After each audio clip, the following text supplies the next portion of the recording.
আসসালামু আলাইকুম, ঝটপট রান্না চ্যানেলে সবাইকে স্বাগতম। আজকে নিয়ে এসেছি কলার থোড় ভাজি।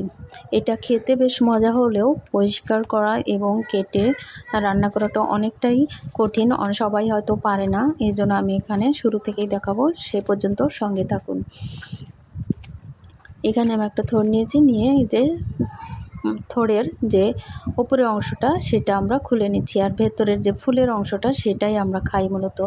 এই যে আমি এই ফুলের ভেতর থেকে এখানে দেখতে পাচ্ছেন যে চিকন শিরার মতো আছে একটা, সেটা বের করে ফেলে দিচ্ছি। এই যে আমার হাতে দেখালাম, এগুলো আমরা ফেলে দেব বের করে। আর যে থোড়টা আমি রেখে দিয়েছি, ভেতরের নরম অংশটা, ওটা পুরাটাই কেটে রান্না করা যাবে। সবগুলো কুচি কুচি করে কেটে সুন্দর করে ধুয়ে নিব।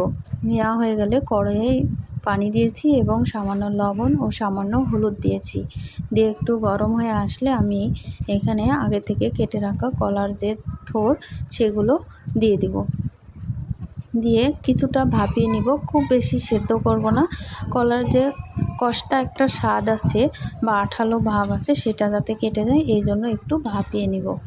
তারপরে আমি একটা কড়াই দিয়েছি, কড়াইয়ে পরিমাণ মতো পেঁয়াজ, মরিচ, হলুদ এবং লবণ, যেহেতু লবণ আমি আগে দিয়েছিলাম এখন একটু লবণের পরিমাণটা কম দিব, এবং জিরা, আর সঙ্গে আপনারা চাইলে পাঁচফোড়নও দিতে পারেন।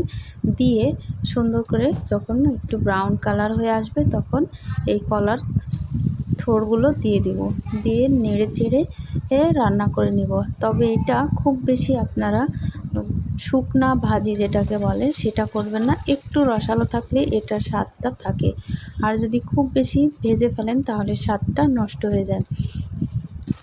আমার ভিডিওটি যদি ভালো লাগে অবশ্যই আপনারা একটা লাইক, কমেন্ট এবং শেয়ার করবেন, আর সাথে আমার চ্যানেলটি সাবস্ক্রাইব করবেন। আর এরকম ভালো ভালো রান্না পেতে হলে আমার চ্যানেলের সঙ্গে যুক্ত থাকুন। দেখুন আমার ভাজিটা প্রায় শেষের দিকে, এরকম পর্যায়ে হয়ে আসলে আমি নামিয়ে সুন্দর করে পরিবেশন করব। আল্লাহ হাফেজ।